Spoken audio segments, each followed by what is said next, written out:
아침 묵상 시간입니다.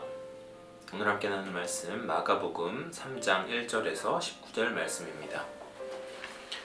예수께서 다시 회당에 들어가시니 한쪽 손 마른 사람이 거기 있는지라.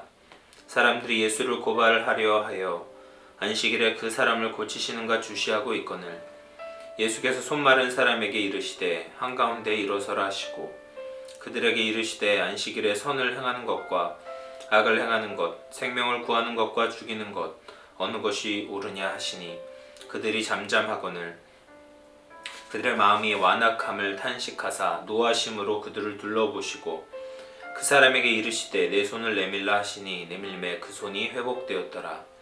바리새인들이 나가서 곧 헤롯 당과 함께 어떻게 하여 예수를 죽일까 의논하니라. 예수께서 제자들과 함께 바다로 물러가시니 갈릴리에서 큰 무리가 따르며 유대와 예루살렘과 이두메와 요단강 건너편과 또 두로와 시돈 근처에서 많은 무리가 그가 하신 큰 일을 듣고 나아오는지라.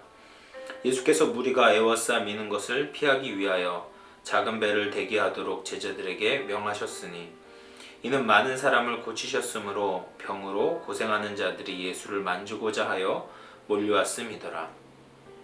더러운 귀신들도 어느 때든지 예수를 보면 그 앞에 엎드려 부르짖어 이르되 당신은 하나님의 아들이니이다 하니 예수께서 자기를 나타내지 말라고 많이 경고하시니라. 또 산에 오르사 자기가 원하는 자들을 부르시니 나아온지라. 이에 12를 세우셨으니 이는 자기와 함께 있게 하시고 또 보내사 전도도 하며 귀신을 내쫓는 권능도 가지게 하려 하심이로라. 이 12를 세우셨으니 시몬에게는 베드로란 이름을 더하셨고 또 세베대의 아들 야고보와 야고보의 형제 요한이니 이 둘에게는 보아너게 곧 울의 아들이란 이름을 더하셨으며 또 안드레와 빌립과 바돌로메와 마테와 도마와 알페오의 아들 야고보와 및 다데오와 가나나인 시몬이며 또 가룟 유다니 이는 예수를 판 자더라. 아멘. 저는 오늘 마가복음 3장 7에서 19절 말씀을 조금 더 자세히 살펴보려고 합니다. 예수님을 찾아오는 많은 사람들이 있었습니다. 그런데 예수님을 찾아오는 목적이 달랐고 또 예수님과 맺었던 그 관계의 그 본질이 차이가 난 것을 보게 됩니다. 예수님과 사랑의 관계, 또 예수님께서 기뻐하시는 바른 관계를 맺는 사람이 누구였을까? 한번 보려고 합니다. 오늘 본문을 보면 무리라는 한 부류가 나옵니다. 7절 말씀을 보면 예수님을 많은 무리가 따랐다라고 합니다. 팔레스타인의 모든 지역에 예수님에 대한 소문이 퍼졌습니다. 예수님께서 치유 사역을 하신 것을, 치유의 그 기적을 일으키신 것이 이스라엘 전역에 소문이 퍼졌고 또 병고침이 필요한 많은 사람들이 예수님께 나오고 예수님을 따랐던 것이죠. 이들이 예수님을 찾고 예수님을 따랐던 이유는 무엇입니까? 그것은 예수님 그 당신에 대한 관심이 있었기보다는 자신의 병을 고치기 위해서 예수님을 따랐고 찾았던 것이죠. 이들은 예수님에 대해서 알지 못했습니다. 또 한 부류의 사람이 나오는데요. 그 무리 중에 귀신 들린 사람들이 있었습니다. 이들은 예수님을 향해 하나님의 아들이다 라고 부르짖었습니다. 그들이 알고 있었던 그 사실은 진실이었습니다. 맞는 이야기였죠. 그러나 예수님은 그들의 그 고백을 기뻐하지 않고 오히려 그 입을 막으시는 것을 보게 됩니다. 왜 그랬을까요? 예수님께서는 그런 관계를 원하지 않으신 것이죠. 단순히 지적으로만 아는 단계, 지적인 동의로만 예수님과 맺는 그 관계를 예수님은 원하시지 않았습니다. 그리고 세 번째 부류의 사람들이 나오는데요. 바로 제자들입니다.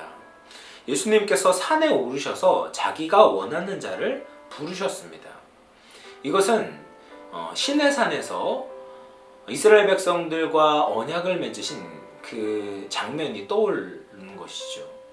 예수님은 이 12 제자를 12지파를 대신하여 새로운 이스라엘, 새로운 하나님의 백성으로 삼으시는 것입니다. 이들은 예수님이 부르신 사람들입니다. 그리고 부르셨을 때는 이유와 목적이 있었습니다. 왜 이들을 제자로 부르셨습니까? 14절 말씀을 보면요. 이에 12를 세우셨으니 이는 자기와 함께 있게 하시고. 예수님은 제자들을 부르신 그 이유와 목적은 바로 예수님과 함께 있도록 하기 위함이었습니다. 예수님과 함께 동행하고 예수님과 함께 사는 것입니다. 예수님을 알기 위해서는요, 책으로 예수님을 알 수가 없습니다. 예수님과 함께 살아가고 예수님과 함께 동행할 때 예수님이 어떤 분인지 알게 되는 거죠. 이것이 귀신 들린 사람의 고백과 이후에 시몬 베드로가 하는 예수님을 향한 그 고백 그 사이에 큰 차이가 일어나는 이유가 바로 여기에 있습니다. 같은 고백이어도 인격적인 관계를 맺고 예수님과 함께 살아감으로 말미암아 참 신뢰가 있는 고백이 되는가, 아니면 그냥 머리로만 하는 고백이 되는가, 큰 차이가 있게 되는 것이죠. 그리고 예수님께 부름받은 사람들은 예수님께 하셨던 그 사역을 감당해야 합니다. 마가복음 1장 38절 39절 말씀에 이르시되 우리가 다른 가까운 마을로 가자. 거기서도 전도하리니 내가 이를 위하여 왔노라 하시고, 이에 온 갈릴리에 다니시며 그들의 여러 회당에서 전도하시고 또 귀신들을 내쫓으시더라. 예수님께서는 전도하시고 귀신을 내쫓으시기 위해 이 땅에 오셨다라고 말합니다. 제자들을 부르신 이유도 동일한 것이죠. 예수님께서 감당하셨던 그 사역을 감당하기 위하여서 제자들을 부르셨습니다. 예수님의 도를 전하고 여전히 하나님의 통치를 받지 못한 그 어둠 가운데 있는 그곳을 변화시키기 위해서 제자들을 부르셨습니다. 우리의 모습은 어떻습니까? 처음에 우리는 다 무리에서부터 시작을 합니다. 내 필요에 의해서 예수님을 찾지요. 우리 가족 중에 병든 자가 있기 때문에 예수님께 나오고요. 또 어떤 외로워서 주님을 찾기도 하고, 마음에 평안이 없어서 경제적으로 어려워서 예수님을 찾습니다. 그런데 예수님과의 그 관계는요, 거기에서 머물러서는 안 된다라는 것이죠. 또 어떤 사람은 지적인 동의에서만 머물러 있는 사람들이 있습니다. 우리가 오래도록 신앙생활을 하다 보면 들은 풍월이 있어서 예수님에 대해서 어느 정도의 지식을 다 가지고 있습니다. 예수님이 하나님의 아들이시다. 2000년 전에 오셔서 우리를 위하여서 십자가에 달려 돌아가시고 그것을 믿으면 구원을 받는다라는 어떤 얄팍한 성경 지식을 교회를 조금만 다니다 보면 알 수가 있습니다.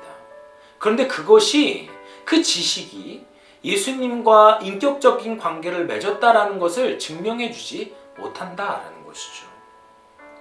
교회에 있지만 이 초보적인 단계, 무리나 지적인 동의의 단계에만 머물러 있는 사람들이 있습니다. 그렇게 되면 반드시 충돌이 생깁니다. 왜냐하면 예수님은 그 정도의 관계에서 만족하시지 않기 때문입니다. 예수님은 반드시 더 깊은 관계로, 제자와 선생의 관계로, 또 남편과 아내의 관계로, 더 깊은 신뢰의 관계로 우리를 부르고 계시기 때문입니다. 그렇기 때문에 신앙생활을 하다 보면 반드시 이 고민에 서게 됩니다. 예수님을 따를 것인가, 아니면 예수님을 따라가는 것을 멈춰설 것인가, 이 선택의 기로에 서게 되는 것이죠. 예수님의 12제자 중 가룟 유다가 바로 그러했습니다. 그는 외적으로 예수님의 부르심을 들었고 예수님과 함께 살았고 또 예수님의 일을 감당했던 사람이었습니다. 그러나 예수님께서 십자가의 길, 사명의 길을 가실 때 그는 고민하게 되었습니다. 왜냐하면 그의 중심은 예수님의 제자로서 나아가지 못했고 무리로서 멈춰섰기 때문입니다. 여전히 그가 예수님을 따랐지만 그 따르는 중심에는 자기 자신을 위한 마음으로 가득 찼기 때문에 예수님을 위해서 그의 유익을 포기해야 할 때 그는 예수님을 저버리고 자기 자신을 선택했던 것이죠. 이것이 얼마나 안타까운 일인지 모릅니다. 로마서 8장 16, 17절 말씀에 이렇게 이야기합니다. 성령이 친히 우리의 영과 더불어 우리가 하나님의 자녀인 것을 증언하시나니 자녀이면 또한 상속자 곧 하나님의 상속자요 그리스도와 함께한 상속자니 우리가 그와 함께 영광을 받기 위하여 고난도 함께 받아야 할 것이니라. 우리는 제자로서 예수님을 따르고 있습니까? 아니면 무리로서 예수님을 따르고 있습니까? 신앙생활을 한 지 오래되었지만 여전히 예수님을 믿는 그 중심에 자기가 있지 않습니까? 여전히 내 성공, 내 부귀영화, 내 안일함이 중심이 되어 예수님을 사용하고 있지는 않습니까? 우리는 예수님의 제자로서 예수님을 중심으로 예수님을 위해서 살아야 합니다. 사랑하는 성도 여러분, 외출도 할 수 없고 답답하고 혼란스러운 상황에서도 우리는 생존하는 것으로 만족해서는 안 됩니다. 예수님의 제자로서 부르심에 합당하게 살아야 합니다. 오늘도 우리에게 주어진 삶을 예수님의 제자답게 살아야 합니다. 단 하루를 살아도 예수님과 함께 사십시오. 단 하루를 살아도 예수님의 일을 감당하십시오. 제자로 주님을 따르며 주님께 영광 돌리는 삶을 살아갈 수 있도록 우리 모두가 주님의 기쁨이 되는 삶을 살아갈 수 있기를 주님의 이름으로 축원을 드립니다. 함께 기도하도록 하겠습니다. 살아계신 하나님 아버지 감사합니다. 오늘도 우리에게 새 날을 허락하시고 새 생명을 주심을 감사합니다. 우리에게 주어진 이 시간과 생명을 우리가 정말 주님을 위해서 살아가기를 원합니다. 주님과 함께 동행하며 주님의 일을 감당하기를 원합니다. 우리의 신앙을 붙들어 주시고 인도하여 주시고 무리와 같이 주님을 따르는 것이 아니라 제자로서 주님을 따르고 영광 돌리는 삶을 살아갈 수 있도록 우리를 인도하여 주옵소서. 코로나19 바이러스가 정말 창궐하는 가운데 있사오니 하나님의 사랑하는 백성들 지켜주시고 그 가정을 주님 보호하여 주시고 이 혼란한 시대에도 주님의 말씀을 붙들고 승리할 수 있는 사랑하는 우리 모든 성도들 될 수 있도록 인도하여 주옵소서. 예수님의 이름으로 기도하옵나이다. 아멘.